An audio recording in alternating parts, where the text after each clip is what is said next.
the spring of 1772, Susanna Wheatley devised her plan to collect Phillis's poems and publish them in a book.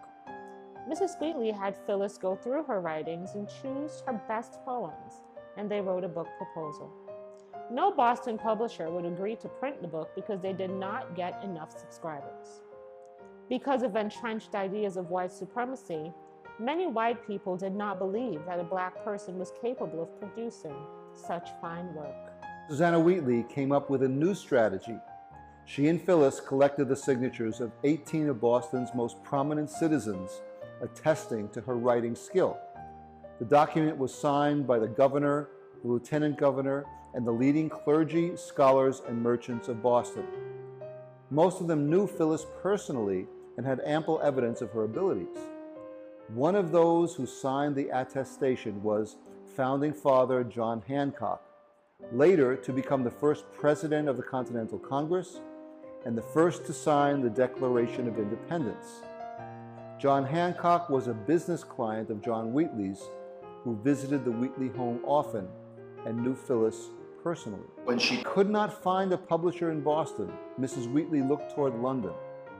She knew from her own contacts with religious figures in Britain that London offered a greater marketing opportunity than Boston.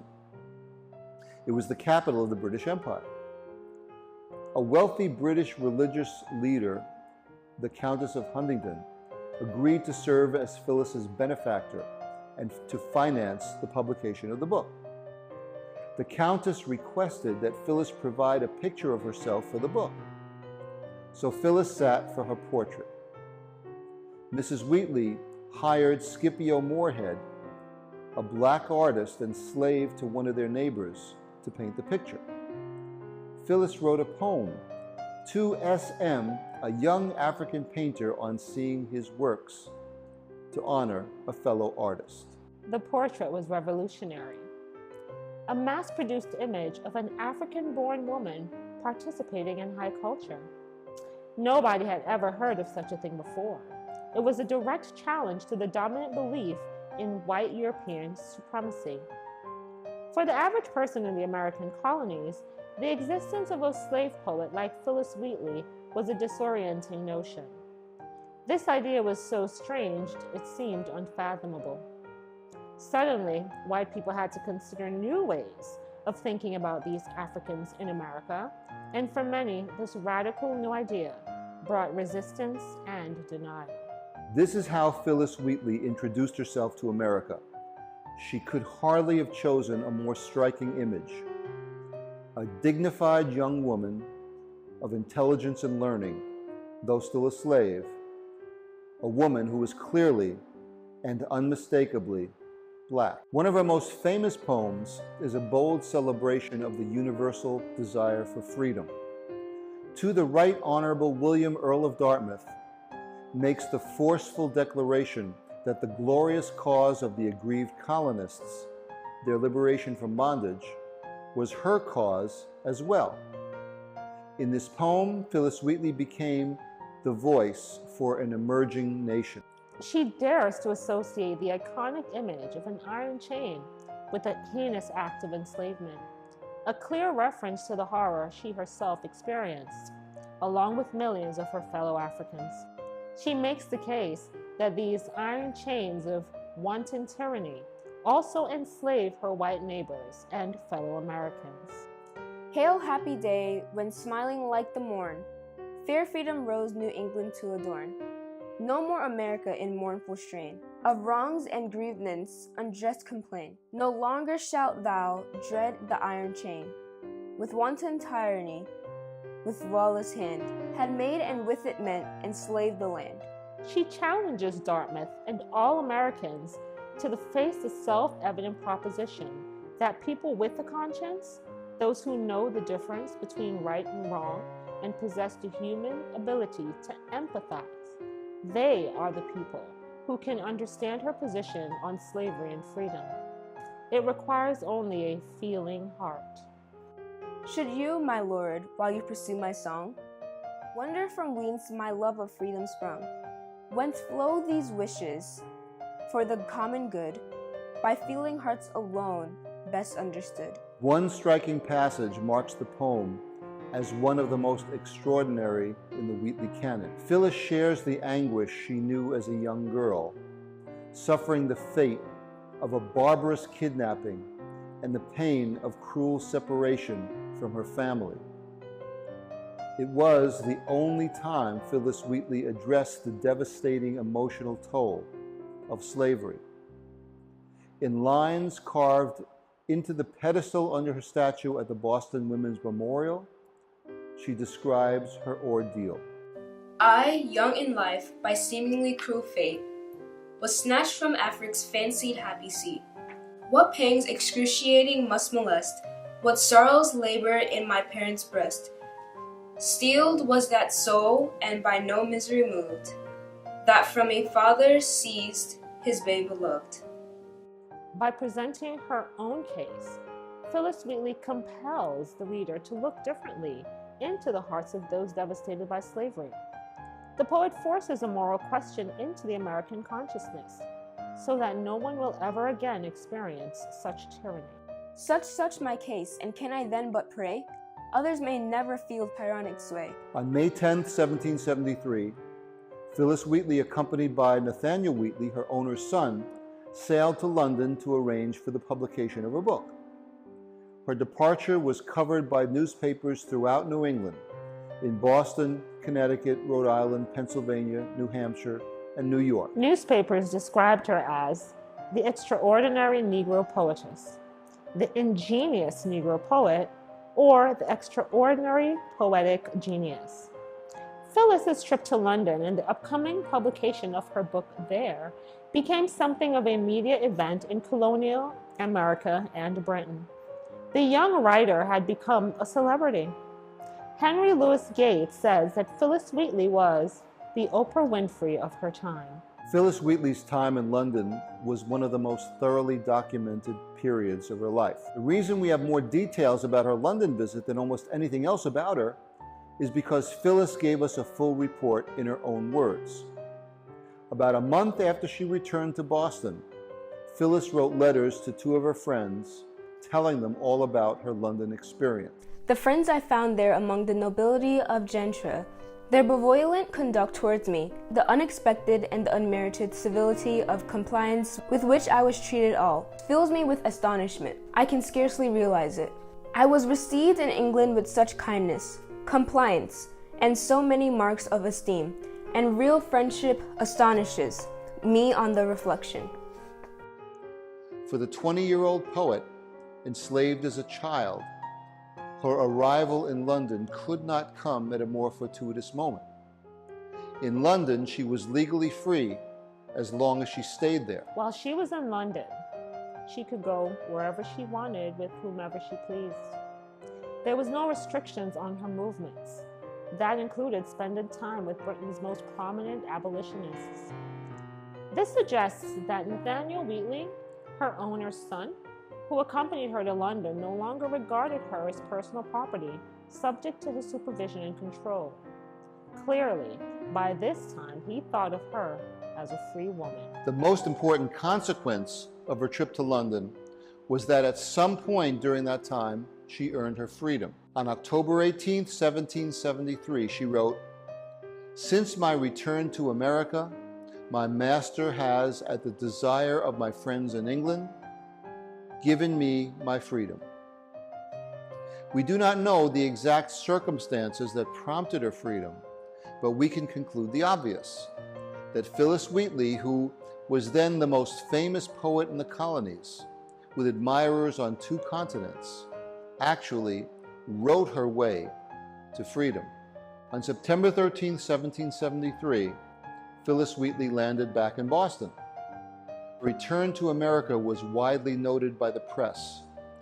8 local and regional newspapers announced her arrival as the celebrated young Negro poetess, or Phillis, the extraordinary poetical genius. Since she was free in London, the Wheatleys had no legal basis to compel her to return to America. The fact that she did return to Boston suggests that she leveraged her legal status as a free woman in London to ensure that the Wheatleys would grant her freedom in exchange for coming back to live in the Wheatley home. Phillis had a strong support system in Boston. Her faith community at the Old South Church, a network of mentors among the Boston elite, and a circle of friends. Susanna Wheatley made her feel accepted as part of the family. She was the only maternal figure Phillis ever knew. Susanna Wheatley served as de facto literary agent for Phillis, arranging publication of her poems throughout New England. A special bond grew between owner and slave. Phillis ate of her bread and drank of her cup, and was to her as a daughter, Odell wrote. Phillis herself described her relationship to Susanna Wheatley. I was a poor little outcast, a stranger when she took me in. Not only into her house, but I presently became a sharer in her most tender affections. I was treated by her more like a child than her servant. In December 1773, Phillis knew that her books had rolled off the presses in London and were on their way to Boston. In a letter to her friend on October 18, Phillis wrote that she expected delivery of her books soon. I expect my books, which are published in London, in Capt. Hall, who will be here in, I believe, 8 or 10 days. Captain Hall and her books did arrive, not in 8 or 10 days, but nearly 6 weeks later. On Sunday morning, November 28, 1773, the Dartmouth under Captain Hall anchored in Boston Harbor. Unfortunately for Phillis, she was not able to retrieve her books. That night, the town of Boston placed the ship under 24-hour armed guard to make sure no merchandise was removed. Phillis Wheatley's books were held on the ship, along with some nefarious cargo, 114 chests of East India tea. News broke in November 1773 that 7 ships carrying East India Company tea were sailing for the colonies. The Dartmouth was the first tea ship to land, and the town watch immediately took over the ship to make sure no cargo was offloaded.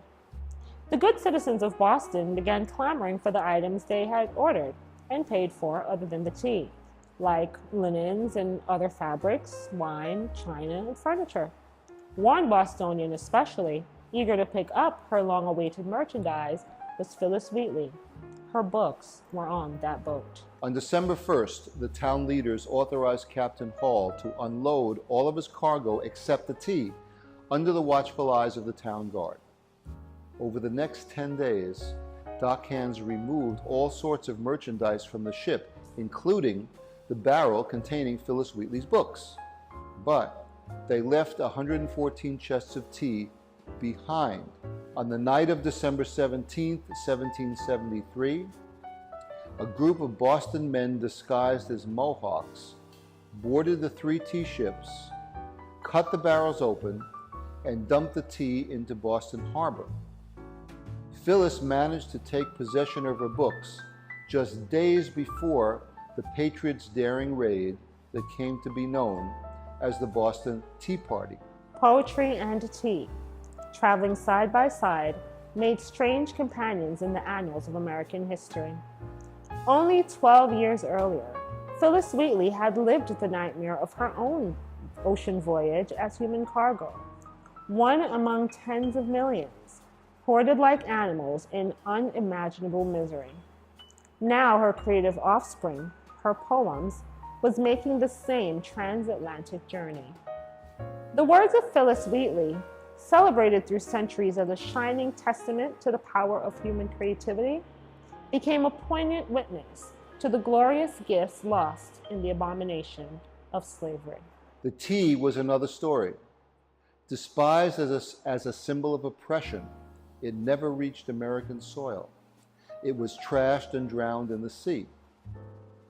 Sublime poetry and scorned tea crossing the Atlantic together on the Dartmouth forever links Phillis Wheatley to one of the most iconic moments in American history. Now that Phillis had her books, the marketing campaign already underway in London could begin in Boston. The first American advertisement for her book, Poems on Various Subjects, Religious and Moral, appeared in the Boston Gazette on January 24, 1774. There was one significant change from her London advertisement. The author was no longer described as a Negro servant to John Wheatley. Instead, she was Phillis Wheatley, a Negro girl. She was now a free woman. Soon after her book came out in January 1774, it became something of a hot item. By the end of the year, Wheatley's book was also on sale in New York, Pennsylvania, Connecticut, Rhode Island, and Canada. Throughout the winter of 1773 to 1774, even as she worked to promote her book, Phillis served as caregiver and nurse to the dying Susanna Wheatley.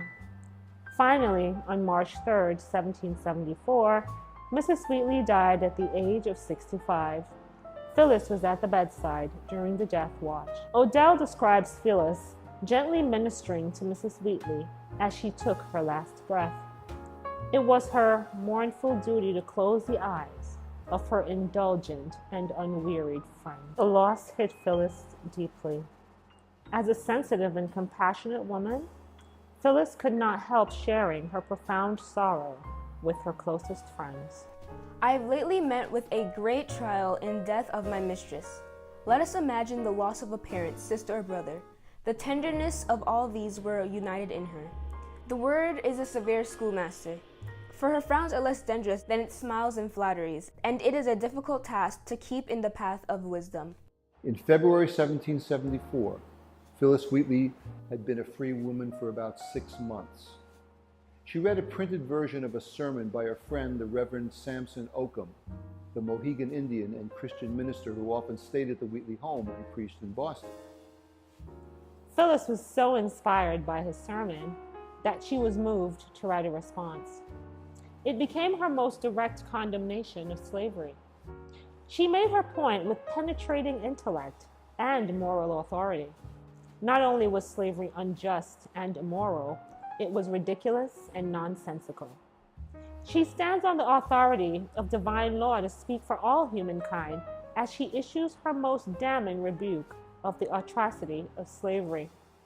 Addressing slaveholders directly, she calls them modern Egyptians. In every human breast of God has implanted a principle which we call love of freedom. It is impatient of oppression and pants for deliverance. And by the leave of modern Egyptians, I will assert, the same principle lives in us. She concludes with one last parting shot, mocking their arguments with understated scorn. Phillis essentially asks, "What's wrong with this picture?" How well the cry for liberty and the reverse disposition for the exercise of oppressive power over others agree. I humbly think it does not require the penetration of a philosopher to determine. Reverend Occam was so impressed by the letter that he arranged to have it published in the Connecticut Gazette on March 11, 1774. Soon the letter gained a wider audience and was reprinted in newspapers throughout New England. When news of the Boston Tea Party reached London, the British were outraged. Parliament passed a series of new laws designed to chasten their unruly colony in Massachusetts Bay. In America, they were known as the Intolerable Acts. The Boston Port Act would close Boston Harbor on June 1st, 1774. All shipping and much of the region's economic activity would come to a halt until the town officials reimbursed the East India Company for its losses. By early 1775, the British military presence in Boston was growing. A steady flow of reinforcements arrived by sea, expanding the force to more than 4,000 men. Boston became an occupied city. Disheartened citizens of Boston began leaving in a panic, some with only the clothes on their backs. The Wheatleys joined the exodus from Boston, abandoning their King Street mansion for Providence, Rhode Island, and Phillis went with them. It was from Providence that Phillis wrote a letter to her friend Ober Tanner on February 14, 1776. It was discovered in 2005. Until then, only 19 Wheatley letters were known to exist. This handwritten letter, signed by Phillis Wheatley, sold for a record-setting $253,000.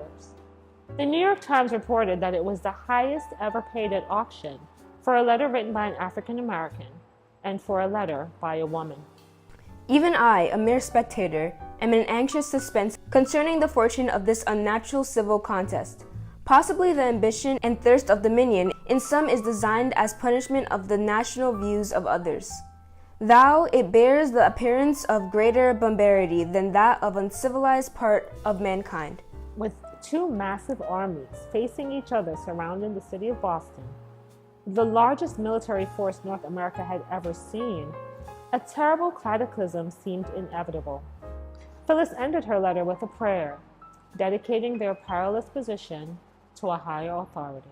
Let us leave the event to him whose wisdom alone can bring good out of evil, and he is infinitely superior to all craftiness of the enemies of this seemingly devoted country.